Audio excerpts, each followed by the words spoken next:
मुंबई के इंदिरा नगर में बनी वह चाल बड़ी सड़क के समकोण बनाती एक पतली गली के दोनों ओर आबाद थी। इनके दोनों ओर 15-15 खोलियां बनी हुई थीं। इन खोलियों में ज़्यादातर वे लोग रहते थे जो या तो छोटे मोटे धंधे करते थे या किसी के घर में नौकर या नौकरानी का काम करते थे।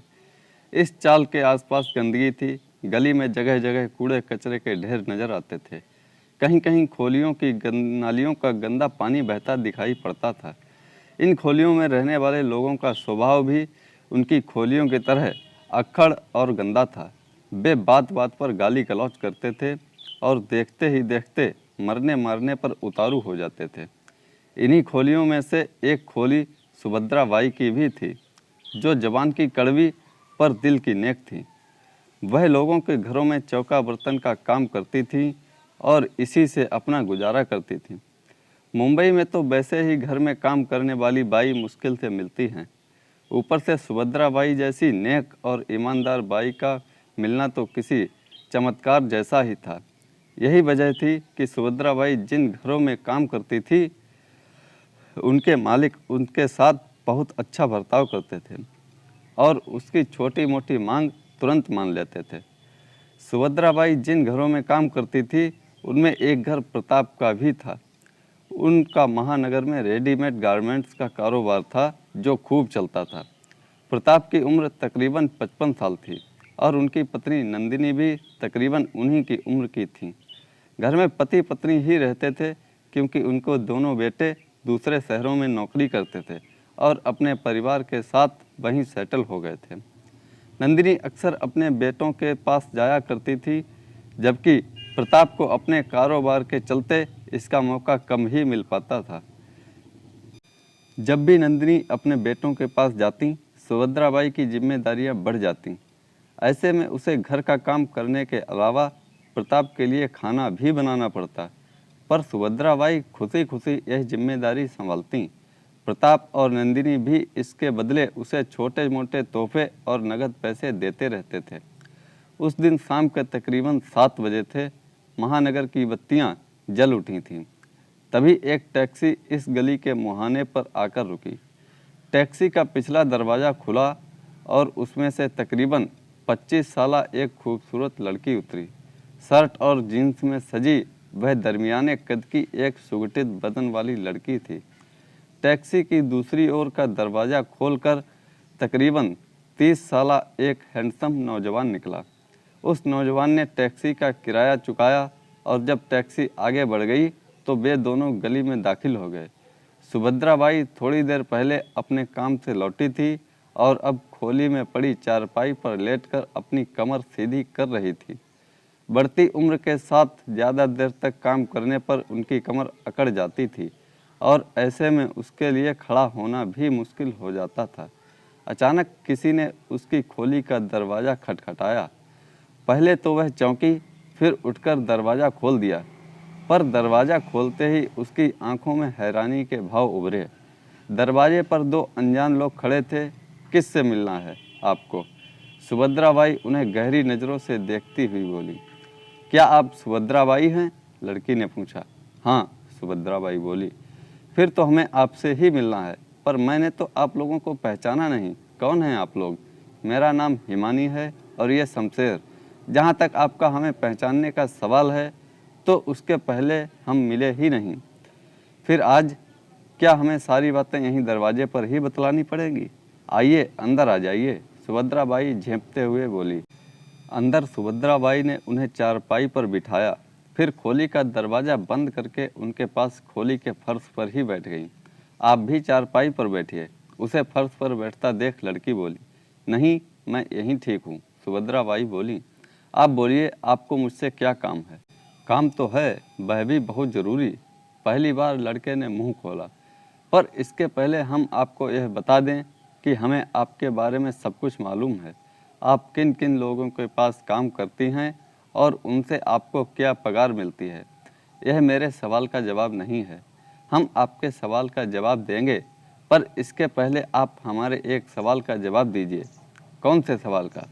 सुभद्रा बाई, आपका शरीर जब तक ठीक है, आप लोगों के घरों में काम करके अपना गुजारा कर लेती हैं, पर जिस दिन आपका शरीर थक जाएगा, उस दिन आप क्या करेंगी? मैं तुम्हारा मतलब नहीं समझी। मेरा मतलब यह है कि क्या आप अपने काम से इतना पैसा कमा लेती हैं कि अपना बुढ़ापा सही ढंग से बिता सकें? सुभद्राबाई के चेहरे पर परेशानी के भाव उभरे। पिछले कई दिनों से वह भी यही बात सोच रही थी। आप चुप क्यों हैं? सुभद्राबाई को खामोश देखकर लड़का बोला, मुझे अपने काम से जो पैसा मिलता है वह खाने और पहनने और खोली का किराया देने में ही खर्च हो जाता है।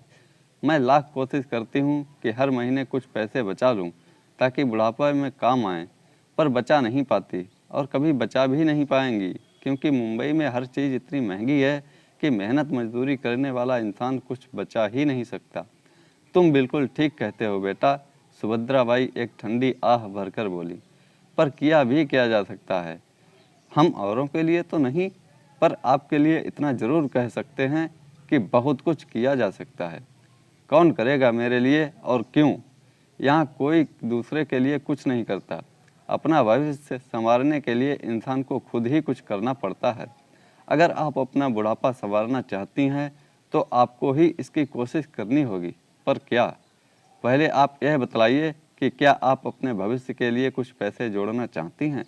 भला कौन नहीं चाहेगा? मैं आपकी बात कर रहा हूँ। हाँ, हम आपको पूरे 50,000 रुपये देंगे। 50,000? सुभद्राबाई हैरान होकर बोली। हाँ, पूरे 50,000। इसके लिए मुझे क्या करना होगा? कुछ खास नहीं, लड़के के बदले लड़की बोली। आपको सिर्फ 1 महीने के लिए मुझे प्रताप के घर बतौर नौकरानी रखवाना होगा, वह भी तब जब वह घर में अकेला हो। पर क्यों? तुम 50,000 रुपये कमाना चाहती हो? हाँ, तो फिर वह करो जो हम चाहते हैं। लेकिन तुम बतौर नौकरानी वहाँ 1 महीने रहकर क्या करना चाहती हो? कुछ ना कुछ तो करूँगी ही, पर यह बात हम तुम्हें नहीं बताएंगे। सुभद्राबाई खामोश हो गई। उसके चेहरे पर चिंता की रेखाएं खिंच आई थी। 50,000 रुपये की बात सुनकर उसके मन में लालच की भावना जाग उठी थी, पर दूसरी ओर वह उन लोगों की तरफ से दुखी भी थी। न जाने वे प्रताप के साथ क्या करना चाहते थे। अब तुम क्या सोचने लगीं? सुभद्राबाई को खामोश देखकर लड़की बोली। पर तुम कहीं से भी काम वाली बाई नहीं लगती हो। सुभद्राबाई लड़की को सिर से पैर तक देखते हुए बोली, यह हमारी सिरदर्दी है। तुम यह बताओ कि तुम यह काम कर सकती हो या नहीं। तुम्हारा इरादा प्रताप जी को कोई नुकसान पहुंचाना तो नहीं? बिल्कुल नहीं। फिर ठीक है, सुभद्राबाई बोली। पर पैसे? उस दिन तुम्हें पैसे मिल जाएंगे जिस दिन तुम मुझे बतौर नौकरानी प्रताप के घर रखवा दोगी। अरे सुभद्रा, तुम? सुभद्राबाई ने हिमानी के साथ जैसे ही ड्राइंग रूम में कदम रखा, प्रताप बोला, पूरे 4 दिन कहाँ रहीं? तुम सोच भी नहीं सकते कि इन 4 दिनों में मुझे कितनी परेशानी उठानी पड़ी। तुम्हें तो मालूम ही है कि तुम्हारी मालकिन आजकल बेटे के पास गई हैं। मालूम है मालिक। सुभद्राबाई अपने चेहरे पर दर्द का भाव लाती हुई बोली, पीठ दर्द से मेरा उठना बैठना मुश्किल है। डॉक्टर को दिखाया तो दवाओं के साथ साथ पूरे 1 महीने तक बेड रेस्ट करने की सलाह दी। 1 महीना? पर आप फिक्र ना करें, आपको इस दरमियान कोई तकलीफ ना होगी। सुभद्राबाई हिमानी को आगे करते हुए बोली, यह मेरी भतीजी हिमानी है। जब तक मैं नहीं आती यही आपके घर का सारा काम करेगी। प्रताप ने हिमानी पर एक गहरी नज़र डाली। खूबसूरत और जवान हिमानी को देखकर उसकी आंखों में एक अनोखी चमक जागी। इसे सब कुछ समझा दिया है ना? प्रताप ने पूछा। जी मालिक। हिमानी प्रताप के घर का काम करने आने लगी। उसे यहाँ पर काम करते हुए 10 दिन बीत गए थे। इस बीच उसने बड़ी मेहनत और लगन से प्रताप के घर का काम किया था और उसकी सुख सुविधा का बेहतर ख्याल रखा था। उसके इस बर्ताव से प्रताप बड़े खुश हुए थे। वे हिमानी के साथ बड़ा ही कोमल और अपनापन भरा बर्ताव करते थे। सच तो यह था कि हिमानी की खूबसूरती और जवानी ने उनके अधेड़ बदन में एक नई उमंग जगा दी थी और उन्हें हिमानी का साथ मिलने से एक अजीब खुशी मिलती थी। उस दिन शाम के तकरीबन 7 बजे थे। प्रताप अपने बेडरूम में पलंग पर बैठे थे। हिमानी घुटनों के बल झुकी उसके कमरे की सफाई कर रही थी। ऐसे में उसके भारी और गोले उभारों का ज़्यादातर भाग उसके ब्लाउज से बाहर झांक रहा था। प्रताप की निगाहें रह रहकर उनके इन क़यामती उभारों की ओर उठ जाया करती थीं, और जब भी ऐसा होता उनके तन बदन में एक हलचल सी मच जाती थी। हिमानी कहने को तो काम कर रही थी, पर उसका पूरा ध्यान प्रताप की हरकतों पर था। उसकी नज़रों का भाव समझकर वह मन ही मन खुश हो रही थी। उसे लग रहा था कि वह जल्द ही प्रताप को अपने शीशे में उतार लेगी और ऐसा होते ही अपना उल्लू सीधा कर यहाँ से रफू चक्कर हो जाएगी। हिमानी सफाई का काम कर खड़ी हुई और ऐसा होते ही प्रताप की नज़रों से वह नज़ारा गायब हो गया। इसके बावजूद उनके बदन में जो कामनाओं की आग भड़की थी उसने उन्हें हिला दिया था। प्रताप पलंग से उतरे, फिर आगे बढ़कर हिमानी को अपनी बाहों में भर लिया। उनकी इस हरकत से हिमानी चौंकी, फिर बाहों में कसमसाते हुए बोली, यह क्या कर रहे हैं साहब? हिमानी, तुम बहुत ही खूबसूरत हो। प्रताप जोश से कांपती आवाज़ में बोले, तुम्हारी इस खूबसूरती ने मेरे तन बदन में आग लगा दी है। तुमसे लिपट कर मैं अपने तन की इसी आग को बुझाने की कोशिश कर रहा हूँ, पर यह गलत है। कुछ गलत नहीं, प्रताप उसे बुरी तरह सहलाते हुए बोले। मन ही मन मुस्कुराती हिमानी कुछ देर तक उनकी बाहों से छूटने का नाटक करती रही, फिर अपना शरीर ढीला छोड़ दिया। ऐसा होते ही प्रताप ने उसे उठाकर पलंग पर डाला, फिर उस पर सवार हो गए। भावनाओं का तूफान जब गुजर गया तो हिमानी रोते हुए बोली, यह आपने क्या किया? मुझे तो बर्बाद कर दिया। पल भर तक तो प्रताप के मुंह से बोल ना फूटे। फिर वे शर्मिंदा होकर बोले, हिमानी, मुझसे गलती हो गई, मैं अपने आपे में नहीं था। जो कुछ हुआ उसका मुझे अफसोस है। प्लीज़ यह बात सुभद्रा बाई को ना बतलाना। आपने मेरा सब कुछ लूट लिया और अब कह रहे हैं कि बुआ से यह बात ना कहूँ। मैं तुम्हें इसकी कीमत देने को तैयार हूँ। कीमत? हिमानी ने गुस्से वाली निगाहों से प्रताप को देखा। बदले में प्रताप ने तकिए के नीचे से चाबियों का गुच्छा निकाला, फिर कमरे में रखी अलमारी की ओर बढ़ गए। ऐसा होते ही हिमानी के होंठों पर सातिराना मुस्कान रेंग उठी, पर जैसे ही उन्होंने सेफ खोली उसकी निगाहें उस पर जम गईं। अलमारी बड़े नोटों और गहनों से भरी थी। प्रताप हिमानी के करीब आए और तकरीबन ज़बरदस्ती नोट की गड्डी उसके हाथ पर रखते हुए बोले, प्लीज़ सुभद्रा बाई को कुछ ना बतलाना।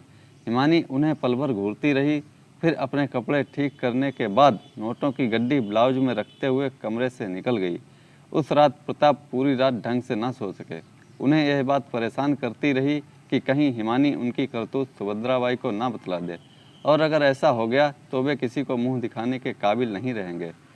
पर दूसरे दिन उन्हें हैरानी तब हुई और खुशी का झटका लगा जब हिमानी हमेशा की तरह काम पर लौट आई।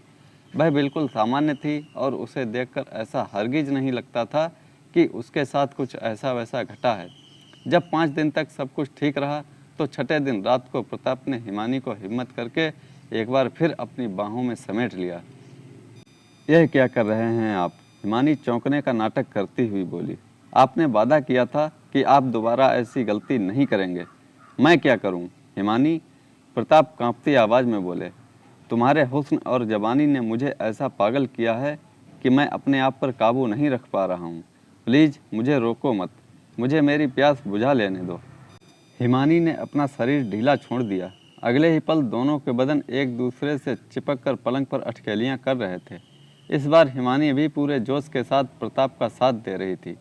हिमानी ने चालाकी से प्रताप को अपने हुस्न जाल में फांस लिया था। जब उसे यकीन हो गया कि शिकार पूरी तरह से उसके जाल में फंस गया है तो एक रात उसने उसके खाने में बेहोशी की दवा मिलाई और उसकी पूरी अलमारी खाली कर रफू चक्कर हो गई। प्रताप को जब सवेरे होश आया और उसने अपनी अलमारी देखी तो सिर पीट लिया। लोक लाज के डर से वे पुलिस में भी इसकी शिकायत ना कर सके। तो दोस्तों, कैसी लगी ये कहानी? लाइक करें, कमेंट में हमें बताएं और चैनल को सब्सक्राइब करना ना भूलें। धन्यवाद।